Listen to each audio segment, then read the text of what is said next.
I don't exactly use a tablet on the daily basis, but throw a 9-inch OLED gaming tablet my way, and I just might. The RedMagic Astra is the company's second go-to gaming tablet. It's easier to hold, more powerful, and offers a stunning OLED display. It just launched in the global market and starts from $499 US. I have the Eclipse Black color, but it also comes in Starfrost Silver. Only Eclipse gets a 1TB option though. Hey everyone, I'm your host Zaid, and welcome to my channel, ZaidiEsTech. Speaking of colors, they just released a new color for their slim RedMagic 10A smartphone. It's called Flare, and this color is fire. Its design language is actually less like the 10 and 10S Pro and more like the new tablet. It's 10% thinner than the rest of the 10 series devices, coming in at just 7.85 millimeters. But it still has touch triggers and an all-screen display thanks to its under-display selfie camera. But let's get back to the tablet. The Astra is kind of like if a gaming phone and a tablet had a baby. The crazy thing is that the Astra is just 6.9 millimeters thick. That's even thinner than the XAir. It's also only 370 grams, which is way lighter than their first tablet, even though it still has a metal back to match its flat side rails. On the top frame, there's a power button which doubles as a fingerprint sensor, and it's okay. But once you're in, you get to see that new display in all its glory. It's a flat 9.06-inch OLED panel with a 2.4K resolution, 100% DCI P3 color gamut, and 165 Hz refresh rate. They've now paired up with Synaptics to create a custom touch chip for a faster 2000 Hz instant touch sampling rate. But standard touch sampling is the same 240 Hz, and brightness has seriously jumped up. It has 1,600 nits of peak brightness, up from 550 nits, and it even manages 1,100 nits of full screen brightness. Main reason for that is because it's an OLED. Their first tablet was LCD, just like you see with many other tablets out there, including similarly sized gaming tablets that cost about the same price. Having an OLED screen means higher brightness, higher contrast, better color response, and faster response times. Having an OLED display just makes sense for a gaming tablet. RedMagic is all about immersive displays, and so this year they have cut down the bezels to just 4.9 millimeters. They're symmetrical all around, and they're small enough to appreciate the display, but large enough to not accidentally touch the screen with your palms.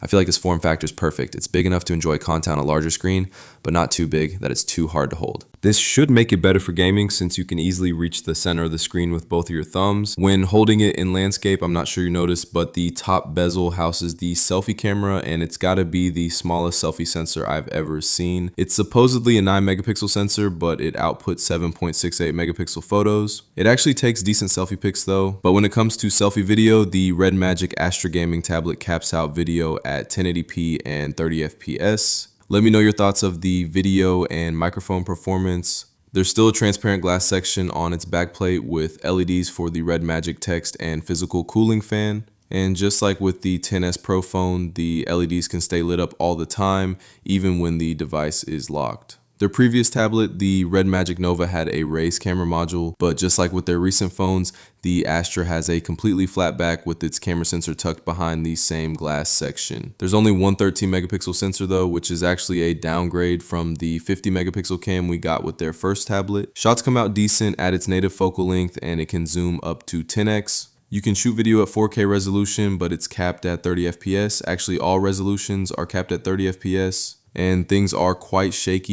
even with the anti-shake video feature on. I mean, at least it has cameras, but no one really buys a tablet for camera performance. It's not like I'd go out in public and take photos on a tablet anyway. If you are someone that would do that, then at least it won't get killed in the rain since it actually now has an IP54 dust and water certification. The 20,000 RPM active turbofan is also tucked behind the glass, but unlike RedMagic's phones, there are no air vents for it. The fan is completely internal. I guess it doesn't really need external vents due to its larger form factor. It's probably going to work much like a large vapor chamber, but surely this will mean that some of that hot air is going to get trapped in the body. That glass section on the back also features some text, and two of the text layers are about the cooling system, which for the first time includes a dual layer sandwich vapor chamber. One sits above and one sits below the chipsets, and they both work together. We also get Liquid Metal 2.0, which has been processed into a solid state piece and sits between the CPU and battery chip. So this should also keep the battery cool. And by the way, the Astra packs in the largest battery found in any 9-inch or smaller tablet, and it comes in at 8200 milliamp hour.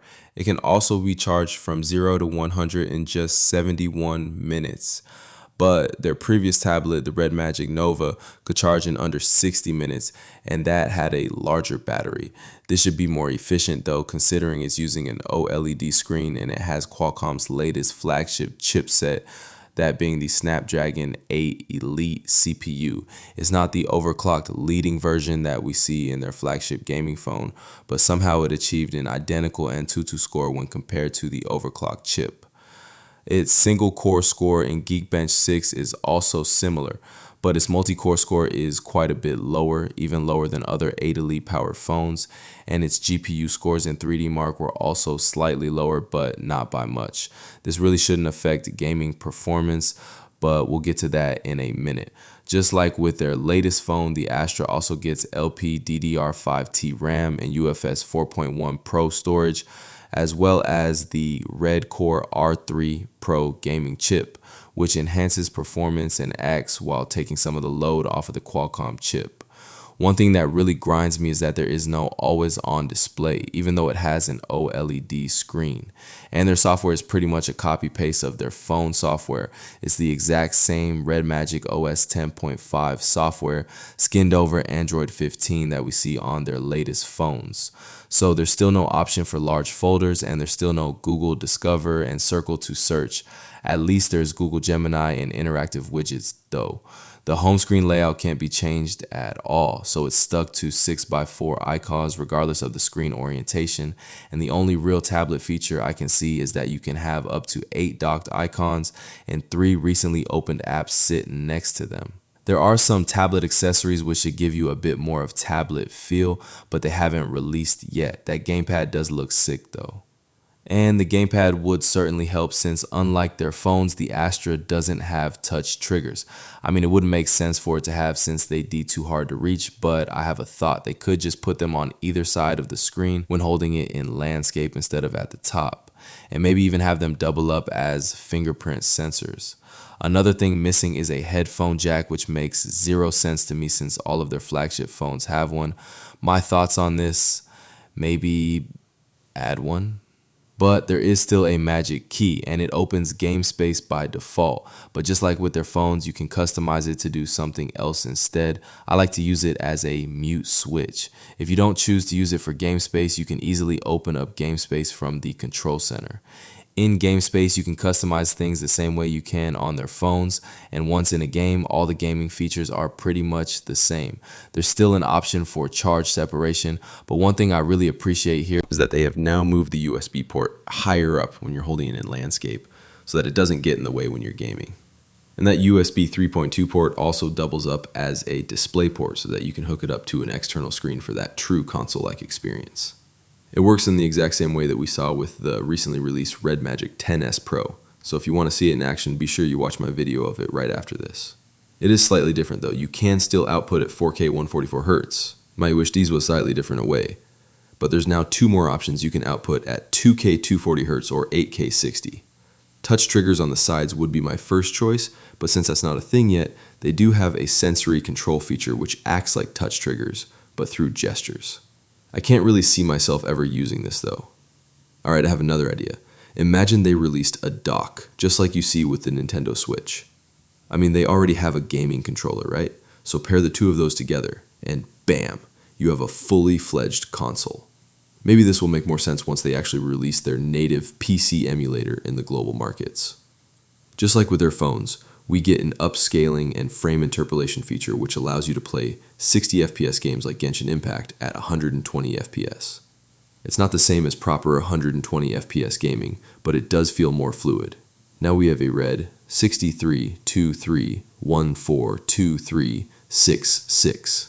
We average 60 FPS with it off and a solid 120 FPS with it on, which is a higher average than the 10S Pro, and it feels more stable too. You can also use frame interpolation when playing Withering Waves, which is pretty much the benchmark for mobile gaming, and we averaged 120 FPS the entire time. What's even better is that after playing multiple games for over an hour, the device never felt too hot. I mean, it got a little warmer on the left side, but its temp was cooler than their 2 most recent flagship phones.